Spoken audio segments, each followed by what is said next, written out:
We're going to continue our studies looking at the Great Migration.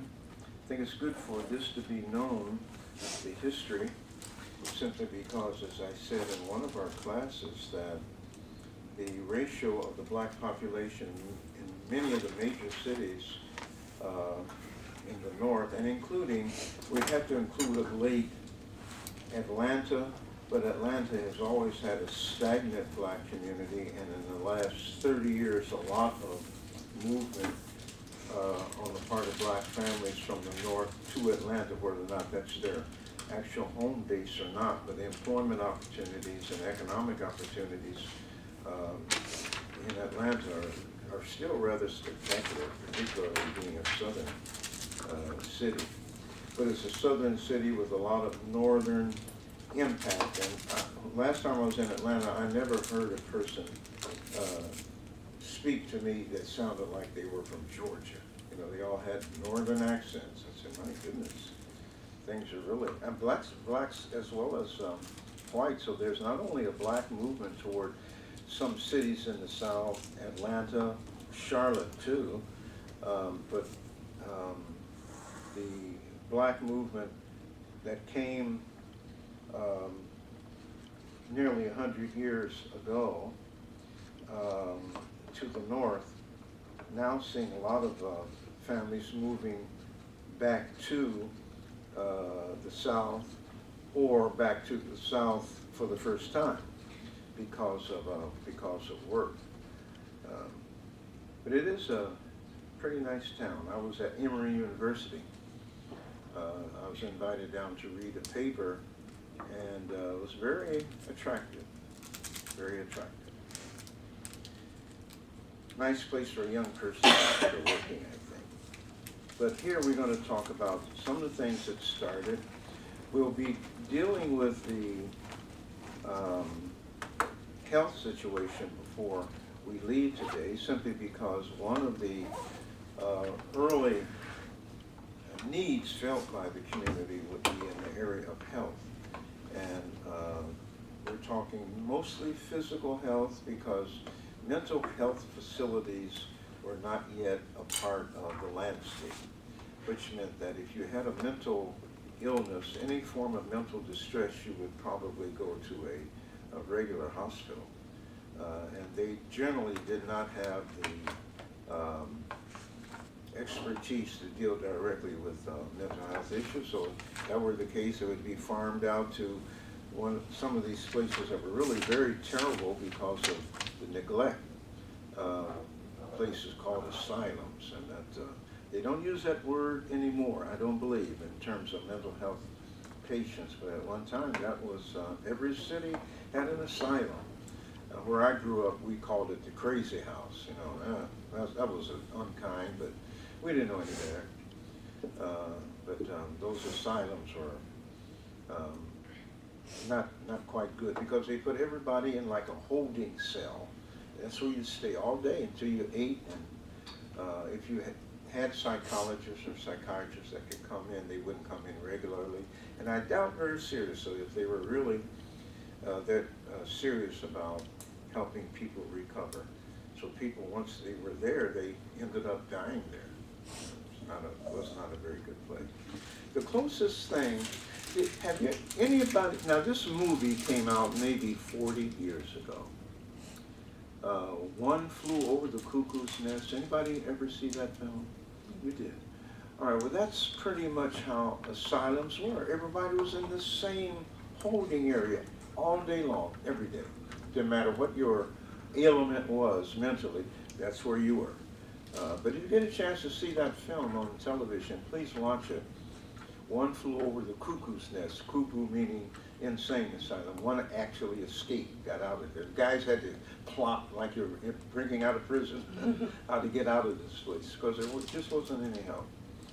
It was a place where you'd get, other than family, you'd be forgotten. But let's any questions though from last Monday? All right. Now, most black newcomers from the South and elsewhere certainly met with white resistance. But it must be truthfully noted that not all white people received the new arrivals with resentment and with hostility. Now, I know about this because I've put some extensive years dealing up information on the Great Migration. And fortunately, that's what it's called in American social history, is the Great Migration, simply because over half of the black people in the South pulled up anchor and tried to get out of there as best that they could. So we must truthfully note that not all of the white agencies were hostile to the people coming in. There were many white agencies and organizations and religious groups which sincerely sought to help. Do we have any Catholics in the class? Just one? All right. Well, the Catholic Church incorporated the work of two religious orders, capital R and capital O, two religious orders, to specifically ease the suffering of blacks. The Oblat, spelled O-B-L-A-T-E, pronounced Blat, the Oblat Sisters of Providence. You know how to capitalize those. Oblat Sisters of capital P, Providence, that's the name of the order. And by the way, that is the oldest black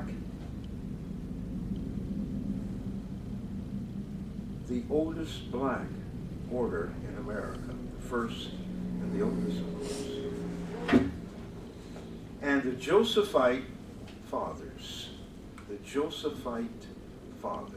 they were specifically to labor for relieving the problems of black newcomers. Now, additional orders would include the Sisters of the Blessed Sacrament, the Sisters of the Blessed Sacrament, the Society of the Divine Word, the Society of the Divine Word. And then there was a larger, diocesan agency called the Catholic Board of Mission Work among Colored People. You have to capitalize that. The Catholic Board of Mission Work among colored people.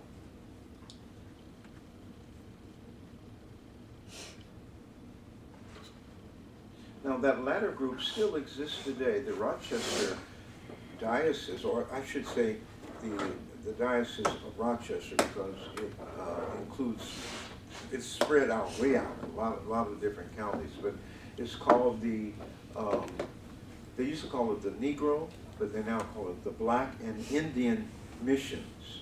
There's an annual fundraising for this during this, it's called the Thanksgiving Day Appeal. And with the churches for about 3 months, beginning like in September, they start collecting monies for the Black and Indian Fund. Now, the United Lutheran Church in America, the United Lutheran Church in America, involved itself by establishing the Board of Social Missions. The Board of Social Missions,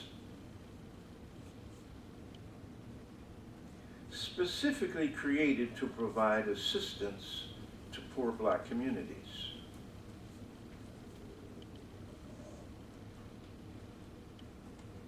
Now there are two excellent, in my opinion, scholarly studies on the history of black Catholics, both written by African Americans within the church. Now, the first work, and by far the oldest, was written by a priest, Father John Gillard, I think, Gillard, Gillard or Gillard. And his book is titled The Catholic Church and the American Negro.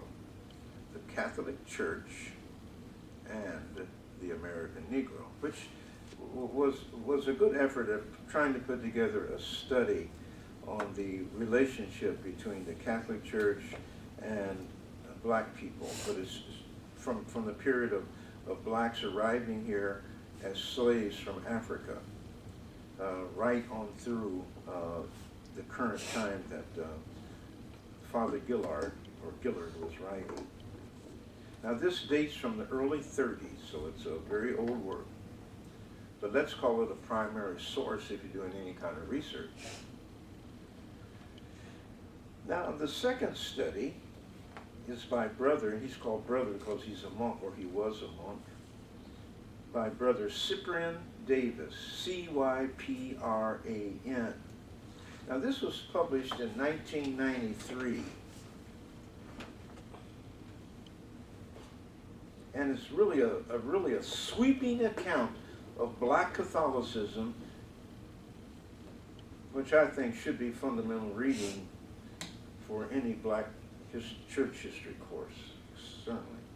But Brother Davis's work is called The History of Black Catholics in the United States. Very similar to Father Gillard's title, but it's a much different book in terms of how it is laid out. The History of Black Catholics in the United States. By the way, that history dates from, because among Africans kidnapped for slavery from Congo and from Angola, over half were Catholic. And there's a fairly well validated study that the first mass that included African Catholics was in 1634. You don't have to write this down, but just for your information, your head information. 1634, at a little place called Leonardtown, Maryland. That's the first, when Maryland was a Catholic colony. That was the first instance that we have recorded of Africans en masse. 1634, a long time ago.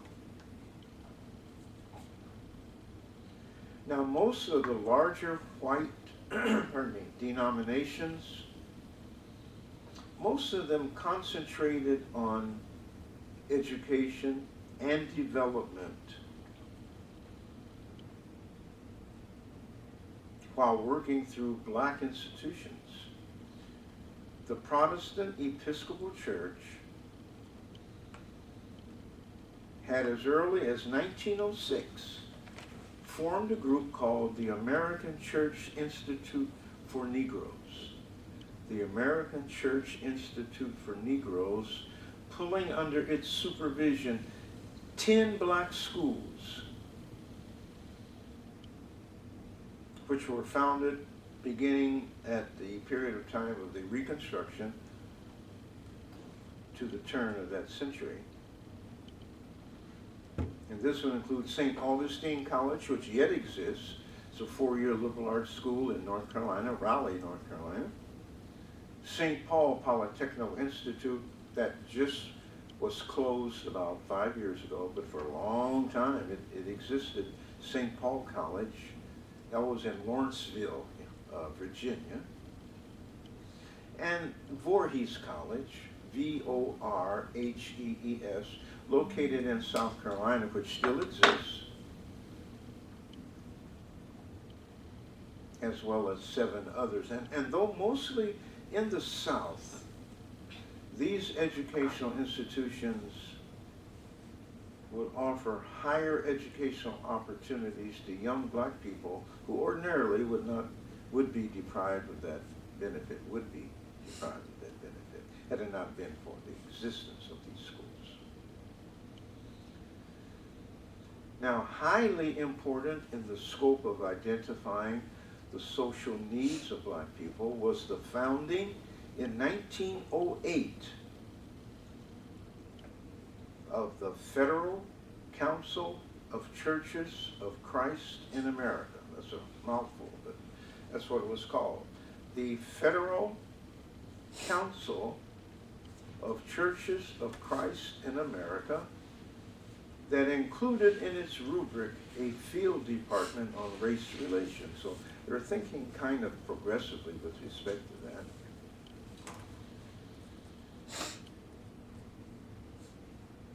And looking at it realistically, while much of the white religious involvement was what I would call paternalistic, it did serve to lift the consciences of many within their own religious communities towards the need to address and to support racial and human justice issues.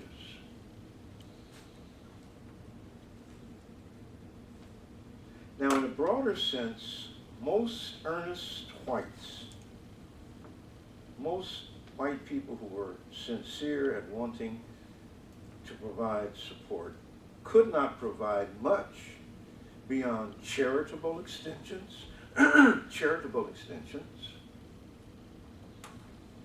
Though I think for most of the black poor, just a genuine white smile of human kindness would have been sufficient. One of the things that I like now, right now, is when I go someplace and I don't have to be engaged with them. I can walk by, or they can walk, I can walk by, they can walk by, whatever situation. A white man, and he won't say anything, but he'll smile. Sometimes he'll speak. They're always smiling. And you don't know what that means. That's a human expression of recognizing who you are. My grandfather taught me that no matter what, I should always acknowledge anyone whose eyesight, we have an eyesight confrontation or encounter, because when you do that, he said, whether you speak or whether you nod, or no matter what the expression, you're affirming that person's humanity. And that's so very, very true, I think. Now, we also had Jewish institutions and agencies very much involved. Jewish religious and social agencies proved helpful to urban poor blacks. Now, the Jews, reeling themselves under harsh racist and anti-Semitic intolerance, had a strong sense of identity with black people. A stronger sense of what we would call empathic sympathy. It was during this time that Jewish leadership and support of the NAACP, the National Association for the Advancement of Colored People, and to a lesser extent to the National Urban League, became very prominent. Two outstanding Jewish humanitarians emerged during this period advocating the social equality of black people. Julius Rosenwald, Rosenwald, Julius first name, and Joel, Joel, Spingard, Spingard. The legacy of Joel Spingard still exists very strongly in social issues, because each year the Spingard Medal is given to the person who best represents his spirit in challenging obstacles of human oppression. The Spingard Medal.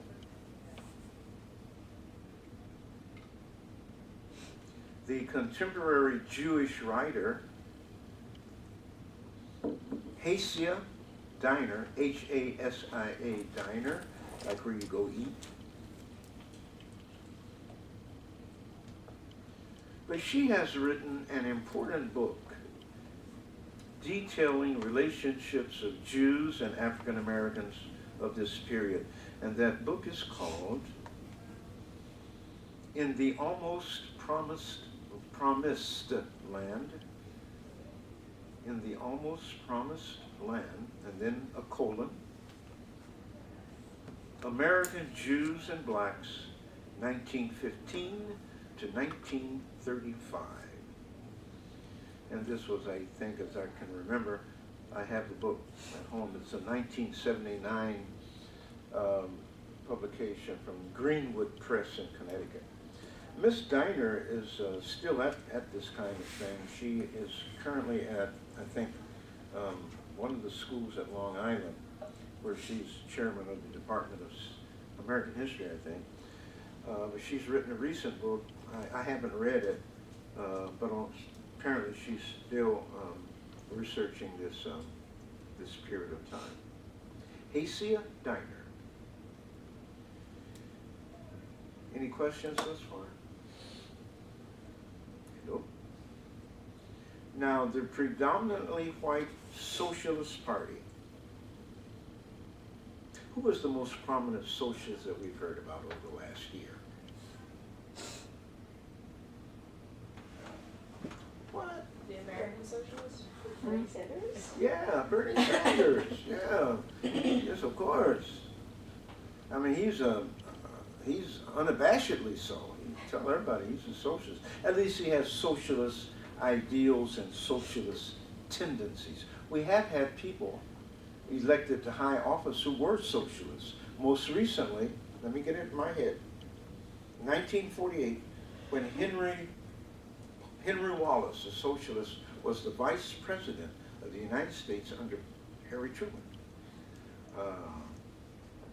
We've also had Norman Thomas. We'll get to Norman Thomas in just a second. But we have had people, you know, throughout history, I would say it's certainly from the 1920s, who ran on the Socialist Party ticket. There is an American Socialist Party, and they've projected candidates all over the place, various offices. Sometimes they're actually elected, and most times not, though, because I think the Socialist Party is unjustly identified with at least quasi-communism, and that's still a thing Americans want to avoid. But let's look at the Socialist Party briefly from this period.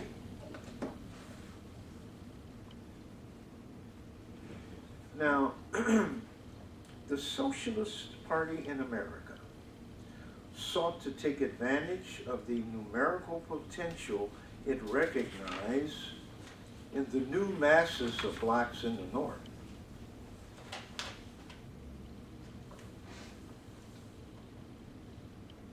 While generally unsuccessful at converting black people to socialism, they had little or no success in that. But the Socialist Party nonetheless proved instrumental in organizing blacks into labor groups and of promoting black and white labor unity.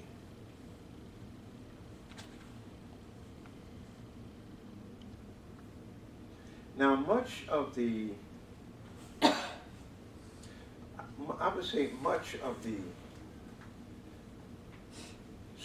Socialist Party's tolerant attitude toward blacks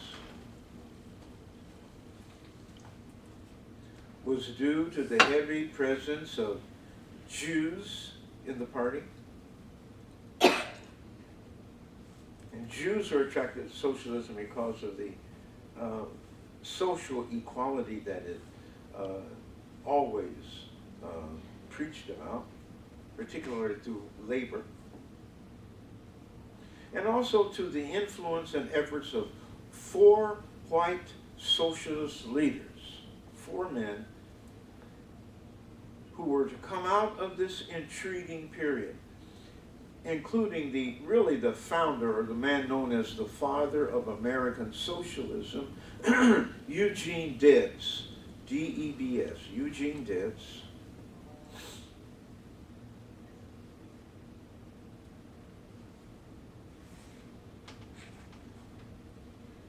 An outstanding Jewish figure, Morris Hillquit, H-I-L-Q-U-I-T,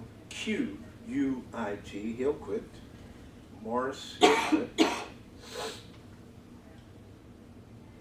Scott Nearing, N-E-A-R-I-N-G, Scott Nearing. And the invincible Norman Thomas. Nobody ever thought Norman Thomas was going to die. When he was in his 90s, he still, in the 1968 election, he still ran for president of the United States, sponsored by the Socialist Party. He finally, the Lord finally called him home about early 70s, but he was almost 100 years old. And I mean, if you want to look at American socialism, Socialist Party of America, just study the life of that man, Norman Thomas, and you got it. But he was quite a figure. Of these four men,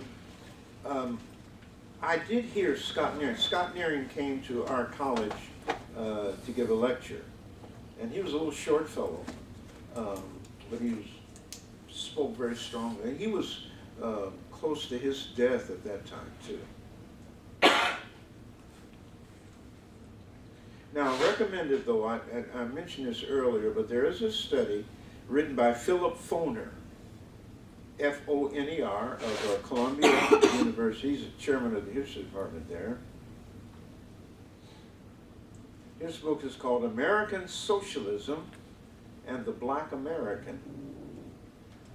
And he kind of stretches it out. I think he's a little over liberal, but I mean over his historic reach is what they call an overreach, I think, but nonetheless it's good reading. From the age of Jackson to World War II. From the age of Jackson to World War II.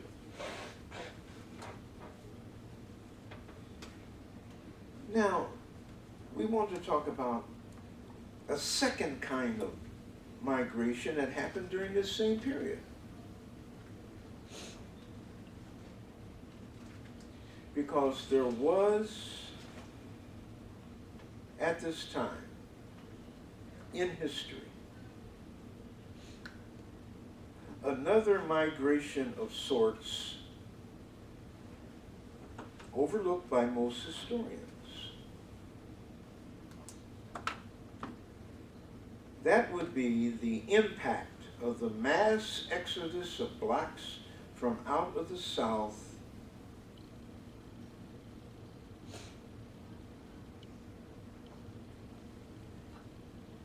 that consumed sizable numbers of black professionals,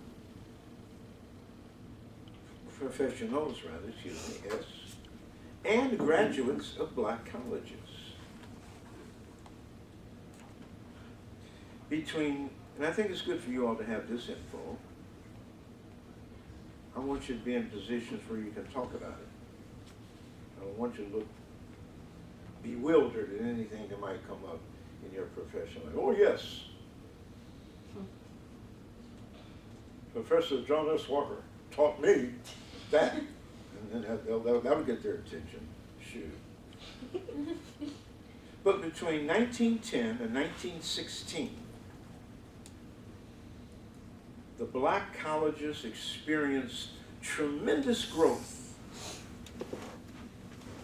and were providing extraordinary services to black America with its production of leaders. Now, black colleges really started during the period of Reconstruction, 1867 to about 1880. Although Reconstruction would end itself in 1877. But Congress established some schools, but the majority of schools were established by white churches.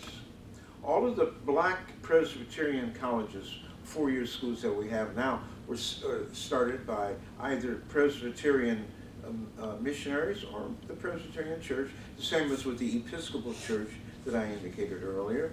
The Baptist Church to a smaller degree. And then we had state colleges.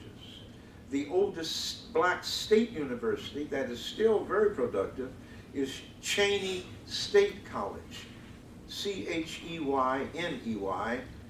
Cheney State, which is located not too far from Philadelphia in Pennsylvania.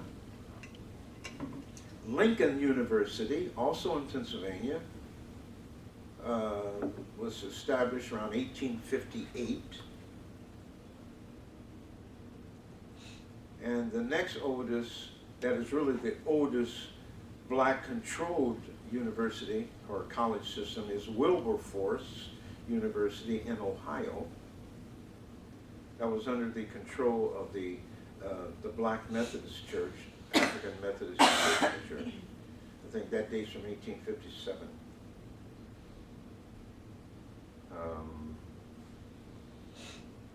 But from that period through Reconstruction down to 1900, we see a plethora of black colleges.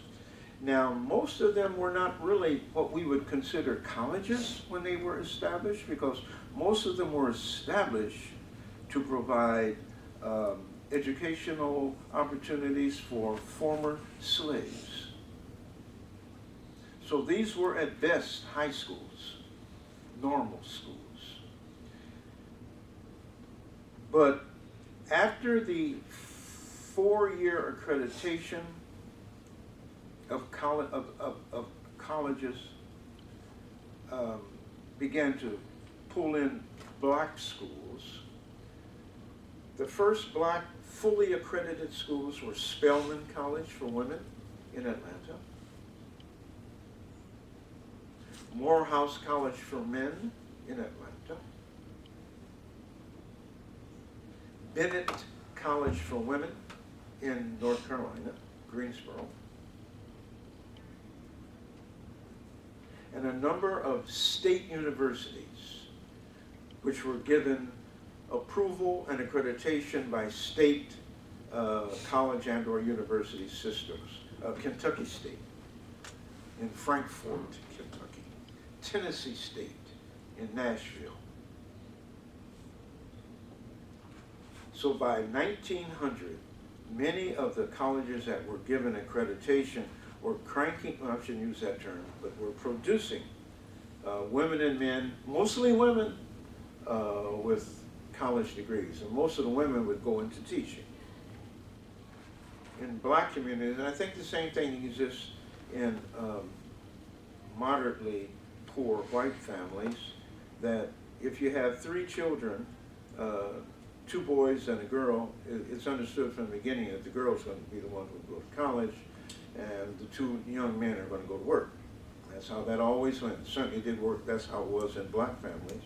The women went to school, and the young men, because they could get work right away, went to work. Support the family. And it was not until World War II that both the numbers of white men and black men began to escalate in colleges because of what? The GI Bill. It provided, boom, didn't provide anything for them for the First World War, but for the Second World War, boom. And places were instantly flooded, which was only correct thing to do. Now the explosion, or I'm sorry, the expansion, that was probably Freudian, but the expansion of the black college was crucial in providing leadership due to the slow acceptance of black students at white universities and colleges. Northern schools after the Civil War very seldom reflected any discriminatory policies relative to who could come to school, but they were selective. You really had to have a tremendous high school academic record as well as recommendations if you were black to get into the white universities and colleges. Now, we have a very good book written on that subject, written by William M. Banks, who's on the faculty at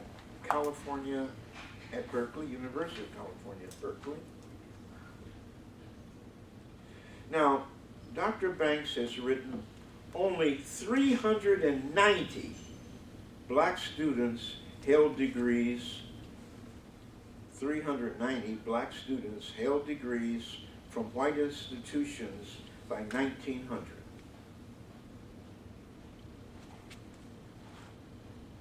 Only 390.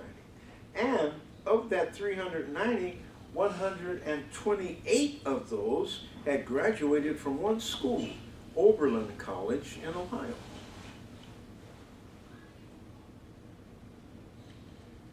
When you get married and you have children, if you do that, when you start considering colleges, Oberlin is a great, great school. They have a major conservatory in music. They don't have a master's program, I don't think. They didn't when I was coming along. But their undergraduate program is solid. It's a very progressive school. And it's a good school, Oberlin College. It's about 40 miles, maybe, east of Cleveland. It's in that area, Elyria, back in that woods. But his book is called Black Intellectuals, and colon, Race and Responsibility in American Life. That was published in 1996, so it's still fairly relevant. Now, I do have some statistics, though.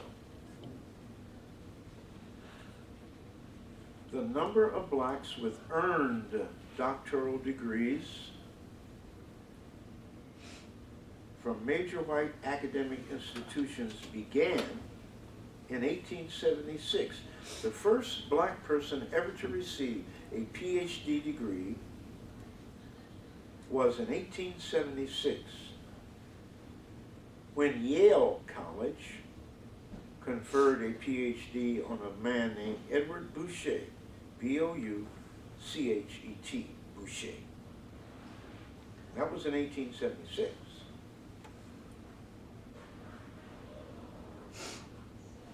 "25 years later, 24 years later, by 1900, the number of African Americans with a PhD degree was significantly low.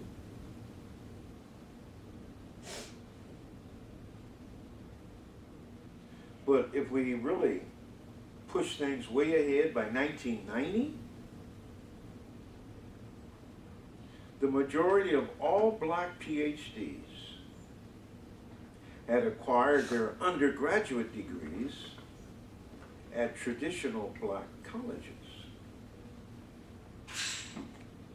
Between 1930 and 1962, this would be a prolific period for blacks in higher education. I think probably the best, because although you had more people going to school, black people going to school after 1965, much of that was as a result of the civil rights movement and to break down the barriers.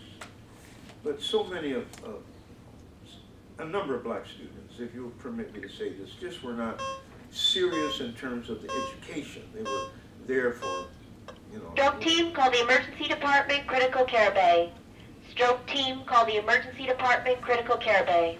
They were there for things that were more social, financial, this, that, and the other. So, although you did have a number of people who were sincere, quite obviously, but the swelling numbers were representative not of really people who were interested or committed to bettering themselves academically, but for other means.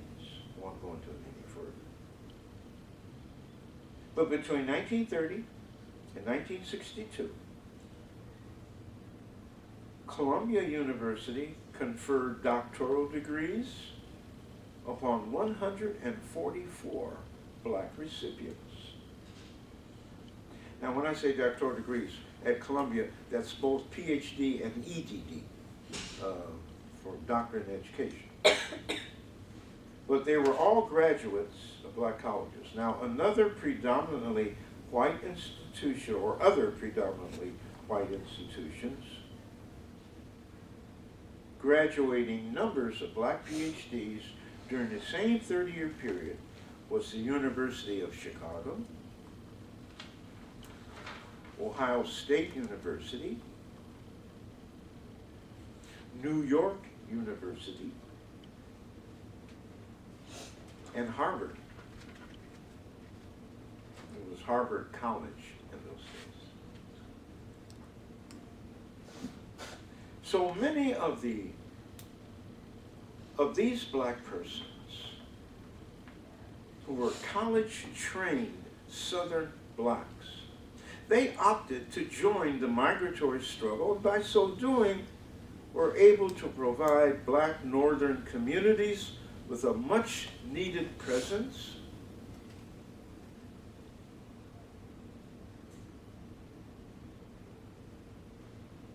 as well as the benefits of their training. Up until maybe 1970, it was really generally felt if you were a black person graduating from college or with a professional degree, that your source of income would be determined by which black community you would serve. That's not the case now, but it was then. What, 40 years ago? Now things have really changed.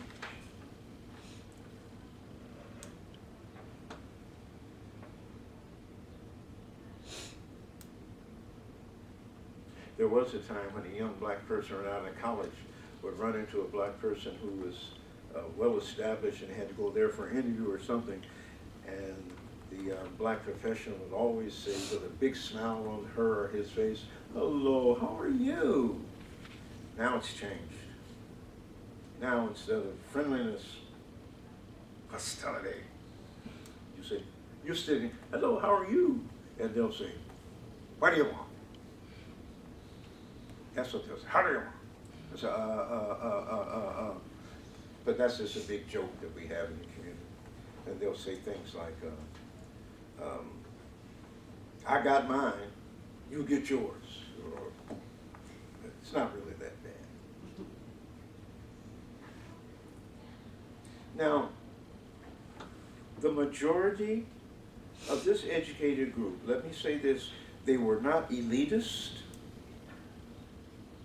they were not bourgeois, or contemptible of the poor and uneducated minded. They were not. But they worked to serve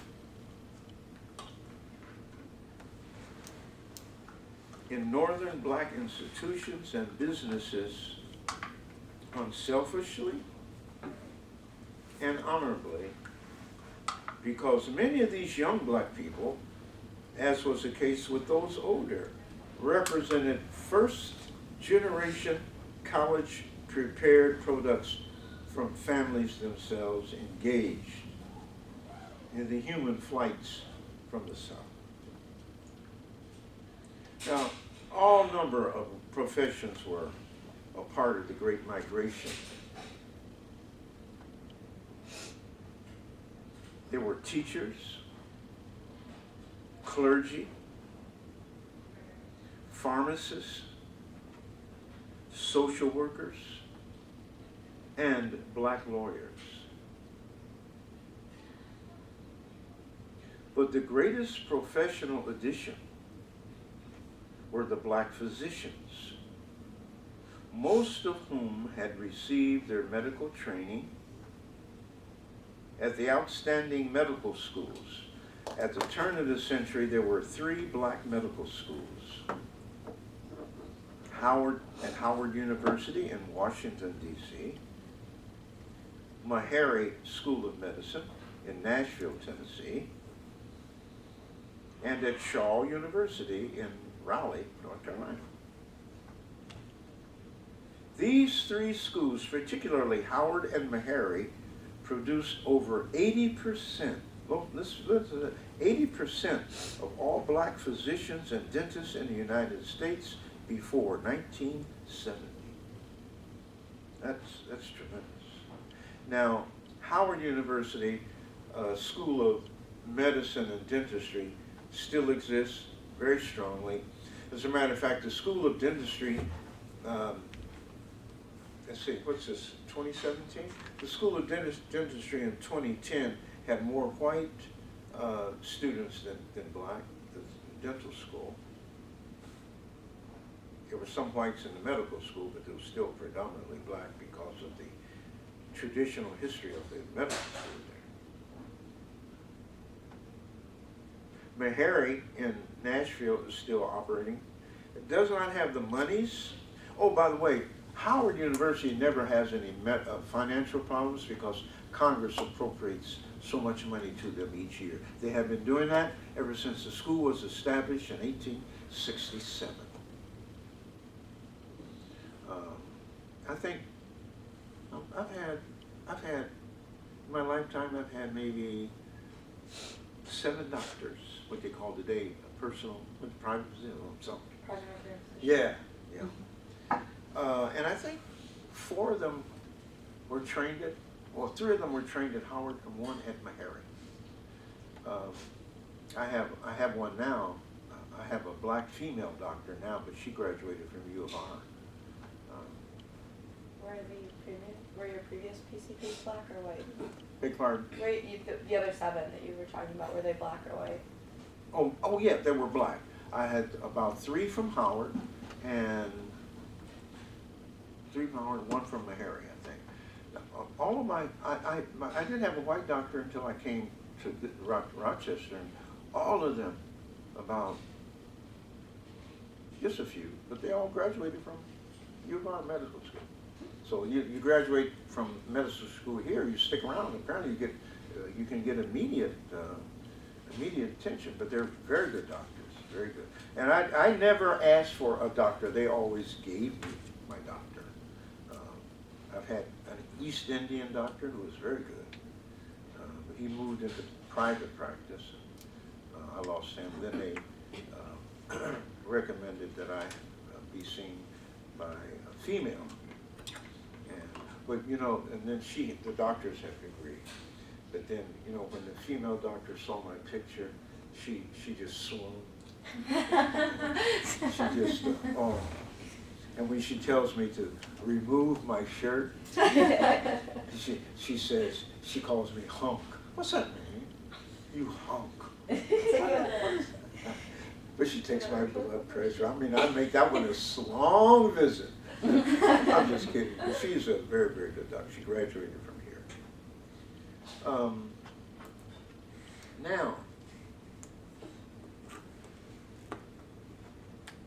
these women and men, these doctors,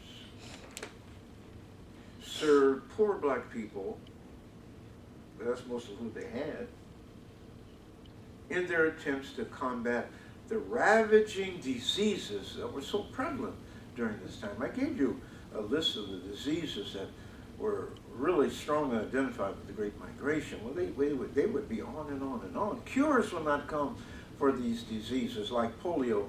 Polio was finally cured in the mid-1950s by the Salk vaccine. But not only did these doctors work extremely long and hard hours, many of them worked under very difficult conditions and in under-facilitated offices. Many black physicians were not paid very well, while others from time to time were not paid at all. Some black communities that were established during this time, no matter how large, no matter how small, if they were fortunate, they had at least 1 black doctor. In terms of the Rochester community, Rochester did not have a black doctor for its small black community until 1923. Dr. Charles Lunsford came. And then right after him, Dr. Anthony Jordan came. And for many years, these were the only 2 black physicians serving the black community of Rochester. but they were very good doctors. Dr. Jordan died before I came, but Dr. Lunsford lived to be in his 90s, although he was told by, there's a governing body that oversees doctors, but he was told that it would be illegal for him to continue to serve black people because the majority of babies born in Rochester were delivered by him, not by a hospital. And he was one of those doctors with the bedside manner. He came to the home, he had a little black bag, and up to the time of his death, he was still illegally writing prescriptions. And he was not allowed to do that, but he did it. And he was a little short man. He drove till he was 90-some years old. You could hardly see him up under the steering wheel. But he was really a very heroic figure. Had a very large funeral. He died in 1985. So he's been dead a while. Oh, and his home is right down on Elmwood. The university is on Elmwood, so he was right down. Now, let me say you something about Lunsford. There was a time when the University of Rochester admitted no Jews, no blacks. Did y'all know that? All right. Dr. Lunsford would come every year, and he would appeal to the board of this hospital to open its doors, primarily from his position to black physicians, or to black students of medical school, which finally happened. And the first graduate from the medical school, the University of Rochester, happened to be from my hometown of Columbus, Ohio, Dr. Kenneth Woodard. He's dead now, but he was a pediatrician. And the West Side Medical something is now called, named after him, the Woodard. It was on Genesee Street. I've forgotten the correct name. I've never really been there, but I know where it's at. But that was a hard fight getting Jews and blacks in this place. Adult code team costs $1600. Adult code team costs $1600. They go crazy trying to get. I think they have enough Jewish students, but they go crazy trying to get black people to consider Cardiac coming surgery to costs medical school. $7,1600. Here. Cardiac surgery costs $7,1600. Dr. Joseph Delahanty costs $7,1600. Dr. Joseph Delahanty costs $7,1600. Really? Do you want to just call the entire hospital to that room? Beg pardon? Because, like, she just called the entire hospital to that room. Yeah, goodness, that's what you expect in a hospital. Now, the quest to get more blacks into medical school here has run into the same situation that the community and the relationship of the school has had for a long period of time that they're working to overcome, and that is the unbalance and blacks who can go to medical school are opting for other schools, some of them. We have a few. I think they're mostly female. We have a few black students from the Caribbean that are matriculating in the School of Medicine, but for the most part, they still have a very hard time. I have a young lady in my church who goes to high school in Caledonia. You remember Caledonia Mumford High School. Her family lives in Caledonia. But she's a straight A student, and she is #1 in her class. She has never gotten anything less than an A since she's been in grade school right on through her senior year. Now, Harvard, several schools wanted her because she wants to be a pre-med major. Harvard came closest to getting her. They offered her a lot of stuff, but most of it was conditional on how she did her first year. She was leaning toward Harvard, which she could have easily gotten into, until she was interviewed by the University of Rochester. They were going to offer her a 4-year package, straight, 4-year package, where she doesn't have to pay for anything. Room that includes tuition, room and board, books. That's conditional too, only if she goes takes up what they call a pre-med course academically, and that she commits herself to the medical school. So that's like a 4-year, how long was the medical school? Was it 4 years? 3? 4 years. 4 years? That's like an 8-year commitment, but she doesn't have to worry about anything. All she has to do is come and pass the work. Now that's how this school is moving. They're trying to get, because the president, what's his name? Our current president? Yeah, the United president. States? Who? No, No, not the university. United Joel States. Of the Seligman. school. Who? Joel Seligman? Yes. Adult code team, call I unit was a little 71400. worried, you're like, Adult code team, call unit the United States? 71400. We're fine, everything's fine here. Yeah, his major thrust is what they call diversity, and he wants it to impact all of the professional schools of the university as well as the undergraduate school. So there's a major reach out for, I don't like to use the word qualified, but for young people who have academic promise. And there's nothing wrong with that. So she's committed herself to coming here. She's very bright, so she should be able to do what she wants to do.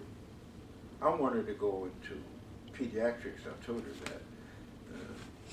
She just looked at me and smiled. I doubt if she will. I hope she does, though. Now, we used to have in most of the towns black hospitals.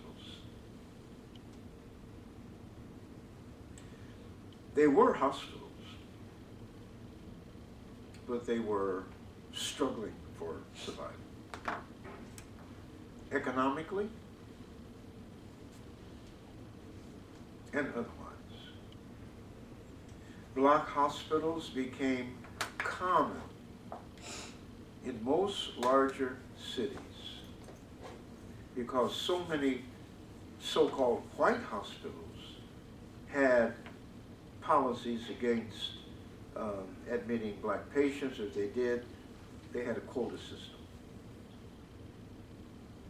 But these hospitals proved to be understaffed and in some instances inadequate.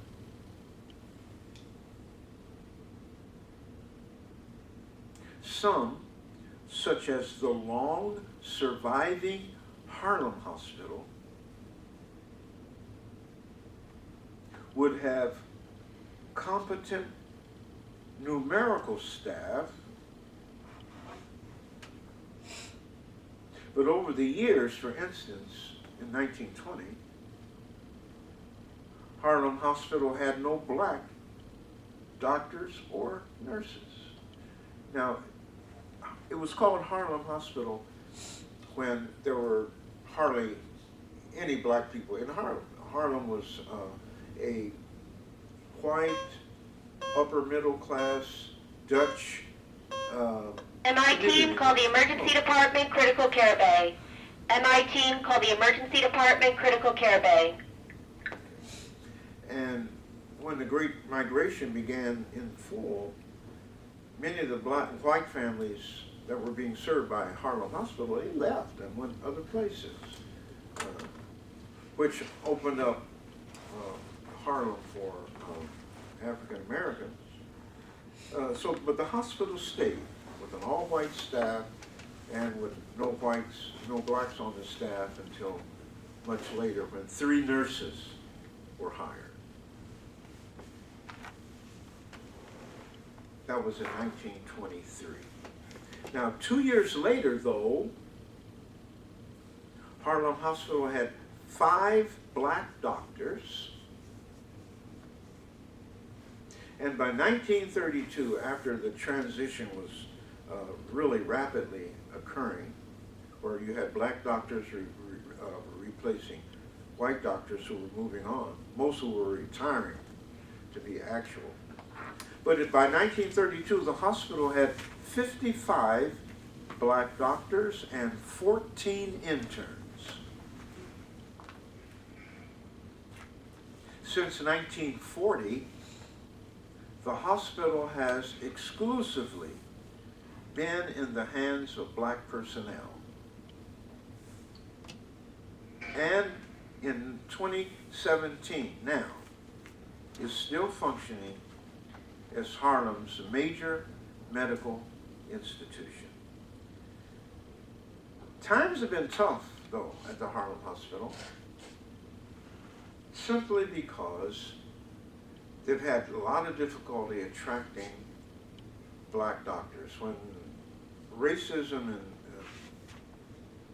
racial limitations were pretty high, it was understood that your promising young black doctors would go to, if they didn't go into private practice, would go into black hospital. That's no longer the case. I should say with a lot of pride that one of the young men who was a part of my first teaching adventure in 1969, 1970 at Syracuse University, went on to medical school and opted for Harlem Hospital, where he is now the chief gynecologist. I knew that's what he'd get into, but none of he's the chief gynecologist. Why don't y'all laugh at my joke? I did. I should have put that on the required things to get through this course. Laugh at the joke. I have a question. Yes. How do you keep up with all your students? They keep up with me. I got an email last month from a young lady I haven't seen since 1971. But she was You had the same email since? Yeah, she was in my class. And she was in contact with another student from that period who was in one of mine. And he told her where I was, and I got an email from her. And she now lives in Atlanta. What's she doing? And so I yelled about, What's she doing? She was, I don't know what she's doing now, but she did work for a black publishing company. And she sent me, back in 1976, a copy of the book Roots. And I still have it, and I went to my library that I have, and I found the book. And I emailed her back that I found the book. But we established contact. That was very nice. She's from Kansas City, I remember that. She was a very good pianist, I remember that. She was very conservative too, I remember that. How do you remember all these things? But I have students everywhere. How do you remember all these things? I can't remember these facts about myself, yeah. Yeah, well, as if you're going to teach, the first thing you have to do is be able to remember your students. Remember them by name, certainly by face. Face is a little more difficult because people change over the years, they do. Jeez, I graduated high school, went back a year later, my teachers were like, Who are you? Becca, Casey, That's the way that goes too. I go to places and I speak at places, and if there are about 200, 250 people there, I have a lot of students, just who live in the area that I taught at MCC, who are speckled around. I taught at, what's that school out here? The college. Not Nashville. They did teach in Nashville. Roberts? What? Fisher? Yeah, St. John Fisher. I taught at St. John Fisher for about 2 years, that's all. But I had one or two people there that remembered me. Of course, it wasn't that very long ago. It was 10 years ago. But you do that. Now, the thing I want you to be prepared for is, who's going into teaching? Anybody? Okay. Well, you'll still be going into a situation where you're going to meet families. You're going to meet a little child. And depending upon how you treat that child, about 20 years later, you're going to be doing something. All of a sudden, this person is going to walk up to you and say, and every former teacher hates to hear it, "You don't remember me, do you?" And I look at them and say, "No, I don't." Change so. But they'll share, "Oh, you taught me this, you taught me that." Most of you remember though. It's very, very nice, very nice. What I did once when I had already graduated from Colgate. I had my master's and I was waiting to go to Syracuse. And I got a job. And I was driving back because I stayed at one of the apartments on the campus. They let me stay there until August.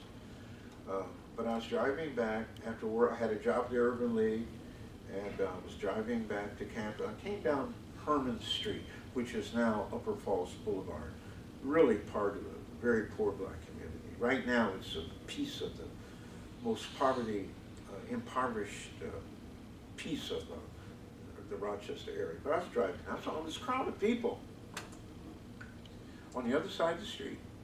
And I happened to look over and I saw a little girl crying. She was about 6 years old. I said, well, I better check this out. And, I pulled over.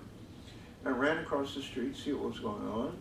And the people were very nice. They let me through. And she was just sobbing. And she had I don't think she had it in her hand. I think it was lying on the ground. I said, what's the matter, honey? What's the matter? And she said, after, you know how the child, they can't hardly talk, they kind of stutter it out, but she said that her bunny rabbit had run across the street and was hit by a car and was killed. And I was saying, and then I just held her, I just held her. I said, well, listen, don't you worry. I said, God is going to give you another pet and you'll be fine. That's all I said. I left. That was in 1989. 1986. And you remember all the years too. Yeah, well, I was a senior. I just graduated, and I was moving on to Syracuse. That was easy to remember. What was the most popular song the year you graduated? Yeah, but 1986, my car was in the shop, and I left Big Brothers and Big Sisters. I had to take the bus home, and this woman walked up to me with the nursing cape on, and you know what she said to me? You don't remember me. That's what she said. And honestly, I didn't. And she said, you remember that night when you pulled your car over and you came and gave comfort to that little girl? I said, didn't it all dawn back? I hadn't thought about it since. Then it came back and I said, oh yes. She said, that was me. How did she know it was you? I hadn't changed that much. 20 years. 20 years. An adult doesn't change. Right. Young people do. But she said that she wiped me out. She wiped me out. I couldn't even respond to it. And boy, I couldn't. I wouldn't remember. Tears that. came to my eyes. But just, you never know when you're going to say something or do something going to help people. But you might forget it because it's just something you do on instinct. They never do because people don't do it to them. They never will forget an act of kindness, no matter how long it takes. If they see you, they're going to remind you. That happens all the time. It's 10:15. All in favor leaving here, going to the student union for a cup of coffee? Raise your hand. You coming with us? On favor, come with